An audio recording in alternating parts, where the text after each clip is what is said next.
C'était un crime parfait. Enfin, presque. Si le croque-mort n'avait pas bien regardé le corps, aurait été incinéré et toute trace aurait disparu.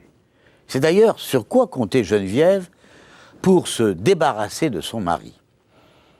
C'est une histoire étonnante, un grand procès à Bruxelles, c'est l'affaire Simenon. Bien sûr, vous connaissez l'auteur de Polar, mais là il s'agit de sa petite nièce.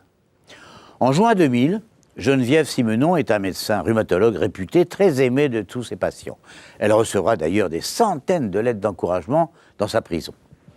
Au moment des faits, elle a 40 ans et une vie pleine de cicatrices.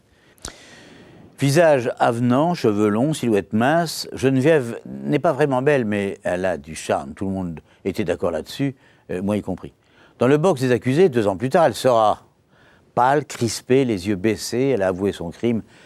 Elle a fracassé le crâne de son mari de 18 coups de maillet. Question numéro 1, pourquoi? Question numéro 2, a-t-elle prémédité son geste? Pour en connaître les réponses, il faut, comme je l'ai fait plusieurs fois, feuilleter les premières pages de sa vie. Une enfance sans grande tendresse, le père boit et court la gueuse, comme on dit là-bas. La mère porte la culotte et ne pense qu'à une seule chose pour sa fille, réussir ses études. Et les taloches pleuvent à longueur d'études. Geneviève va travailler et réussir. Elle termine son internat et s'installe à Molenbeek. Très rapidement, son cabinet prend de l'ampleur. Geneviève s'avère être un excellent médecin, mais si sur le plan professionnel, elle s'affirme, sur le plan personnel, c'est un échec. Un premier mariage en 80 et un premier divorce, Geneviève reste seule avec ses 3 filles. Quelque temps plus tard, elle rencontrera un confrère dont elle deviendra la maîtresse. Il s'appelle Edouard Andriansen. Elle ne l'oubliera pas, lui non plus, et vous allez voir comment. La liaison ne dure pas et Geneviève rencontre l'homme qu'elle n'aurait jamais dû approcher. Lui, il s'appelle Georges Temperman. Il a 15 ans de plus qu'elle, il est agent immobilier, divorcé, père de 2 grands garçons. Il est grand, il est beau, il sait cacher son caractère rigide et sa volonté de dominer. Elle est seule, elle travaille beaucoup, elle doit élever ses 3 filles. Geneviève va céder, finalement, elle épouse Temperman. Elle ne peut pas savoir qu'elle va plus tard lui fracasser la tête au marteau. Ce qu'elle ne sait pas non plus, en acceptant de l'épouser, c'est que cet homme va beaucoup changer, ou plutôt révéler sa vraie personnalité. Une petite fille née du couple, mais cette naissance ne le calme pas. Temperman devient violent, non seulement il la bat, mais il frappe les 2 filles aînées. Il les injurie à longueur de soirée. Il me traitait de grosse, de conne, de petite fille de nazi, je n'en pouvais plus. C'est ce qu'elle dira, Geneviève, au juré. Et là, il faut s'arrêter sur un aspect particulier de la vie de cette femme. Geneviève Simenon est la nièce de Georges, le célèbre auteur de romans policiers, je vous l'ai dit. Elle est la fille de Christian Simenon, qu'on ne connaît pas, le frère cadet. Et il y a un secret dans la famille. L'attitude de Christian durant l'occupation de la Belgique par les Allemands. Engagé dans les mouvements d'extrême droite, Christian sera condamné à mort par contumace à la Libération. Christian, sur le conseil de son frère Georges, va s'engager dans la Légion étrangère. Devenu le caporal-chef Renaud, il sera abattu au Tonkin dans une embuscade. En fait, Georges Simenon ne se serait jamais pardonné d'avoir donné ce conseil à son cadet. Autrefois, il avait eu honte de lui. Aujourd'hui, il se sentait en partie responsable de sa mort.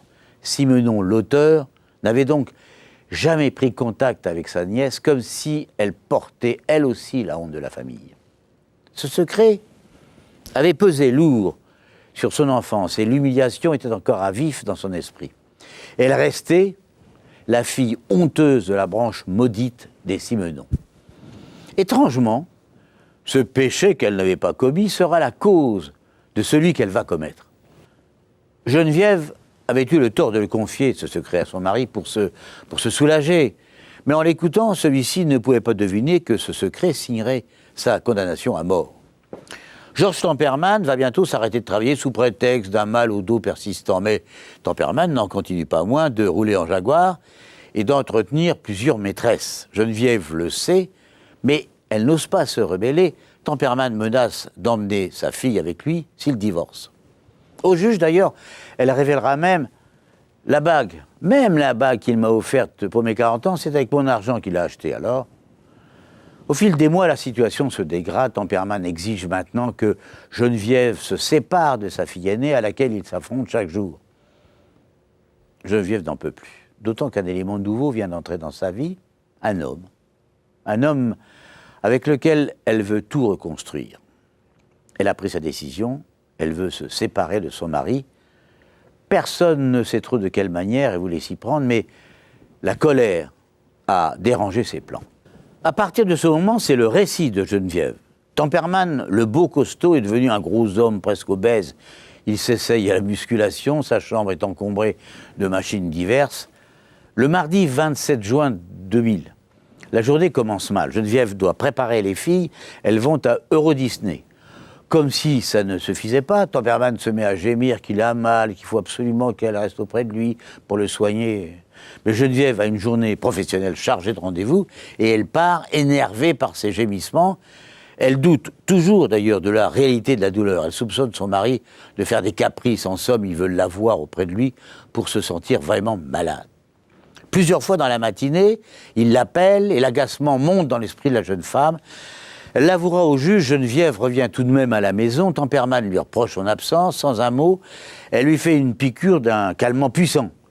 Sur ce point, plusieurs experts vont d'ailleurs affirmer que certaines doses injectées pouvaient être toxiques. Enfin bon.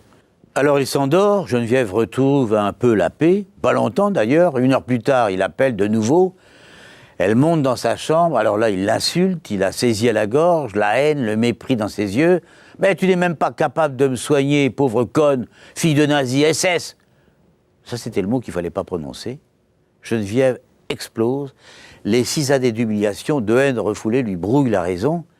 Elle était remontée avec un maillet parce qu'elle voulait réparer le paravent chinois de la chambre. L'homme est devant elle, il l'injurie, il ne s'aperçoit pas de la fureur qu'il a déclenchée, elle tape. Elle frappe avec le maillet. Les légistes compteront 18 impacts, 18 coups de ce maillet sur le crâne de Georges Temperman. Je vous le rappelle, c'est le récit de Geneviève. Elle le racontera de nouveau devant les jurés de Bruxelles, le visage pâle, fatigué, creusé, mais le regard droit. Elle assumera tout, y compris la suite, c'est-à-dire la tentative de dissimuler le meurtre. D'ailleurs, est-ce un meurtre commis sous l'emprise de la colère ou un assassinat minutieusement préparé? Les jurés de Bruxelles se poseront la question, avait-elle vraiment besoin de remonter dans la chambre avec le maillet? Son calme revenu, Geneviève se retrouve avec une chambre éclaboussée de sang et un corps, le visage surtout, meurtri de coups. Donc elle le recouvre d'une serviette de toilette, puis appelle son premier amant, le docteur Edouard Adriaensen. Et il vient. J'ai toujours pensé qu'il devait y avoir entre ces deux êtres séparés depuis plusieurs années, non seulement les souvenirs physiques de leur liaison, mais aussi un sentiment un peu plus fort. Elle est dans l'embarras, elle ne pense qu'à lui pour l'aider. Lui ne pense à aucun moment à refuser. Donc, Adriaensen arrive et signe le certificat de décès pour cause naturelle, un infarctus massif dû à des coronaires bouchés, point. La chambre est dans une profonde pénombre, il a bien soulevé la serviette, il a vu une trace sur le visage de Temperman. Ah mais tu sais, il a voulu se lever, il est tombé sur le drossoir, l'a rassuré Geneviève. Adriaensen se défendra plus tard. Elle m'a dit qu'il s'était étouffé en mangeant un morceau de viande, elle m'a parlé aussi de sa pathologie cardiaque. Bon, je n'ai pas pensé à l'impensable. Non, vraiment, je n'ai pas pensé. Geneviève, elle, y pense, puisqu'avec ce certificat de décès, la voie lui est libre de faire disparaître toutes les traces. Le crime parfait, en quelque sorte. C'est Adriaensen qui va appeler les pompes funèbres, Goossens, pour leur indiquer le décès, et la volonté de la famille de faire incinérer le corps. Ce corps est donc transporté au funérarium pour procéder à la dernière toilette. Cela, ce détail, Geneviève ne le savait pas. Puis elle ne pouvait pas savoir non plus que le patron de cette entreprise était un ancien policier, Freddy Hulsmans. Et quand on a été policier pendant 16 ans, c'était son cas, on en garde apparemment toujours le flair et les réflexes.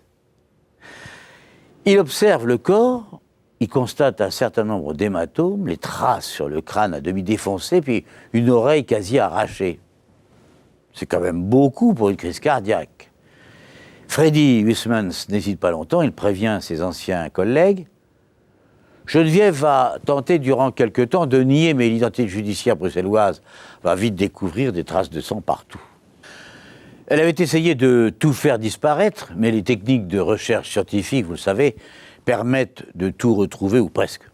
Donc Geneviève craque et avoue sa vie gâchée, ses pauvres amours, son mariage raté, les violences, les insultes, les brutalités, tout sera de nouveau raconté devant la cour d'assises. Elle devra tout redire, tout revivre, puis révéler au grand jour le secret de la honte de la famille. À vrai dire, beaucoup la connaissaient et la plupart s'en moquent totalement de ce secret. Mais le poids de la honte était dans sa tête. En fait, devant les jurés de Bruxelles, il y avait deux femmes devant eux. Il y a celle qui a fracassé le crâne de son mari à coups de maillet, celle qui, tout à son nouvel amour, avait minutieusement préparé son crime et qui avait tenté de le dissimuler, et l'autre visage, celui du médecin unanimement défendu, de la mère exemplaire, de l'épouse attentionnée, malgré les insultes et les coups. Dans le jury, ce soir du 27 mai 2002, il y avait 4 hommes, 4 femmes, c'était un jury belge, je vous le rappelle. Geneviève était en prison depuis 2 ans, elle avait déjà tout perdu, son amour, ses enfants, son métier. Il n'y avait devant elle, théoriquement, qu'une longue suite d'années de cellules et de souvenirs. L'avocat général avait d'ailleurs réclamé la réclusion criminelle à perpétuité. Mais les jurés, eux, ont réfléchi durant plus d'une demi-journée et lui ont pardonné. 5 ans de prison avec sursis. Ce soir-là, donc, elle est ressortie libre. Il n'y avait plus qu'à reconstruire, c'est-à-dire à oublier les cris de l'homme qu'elle avait tant aimé et dont elle avait tout de même cassé la tête.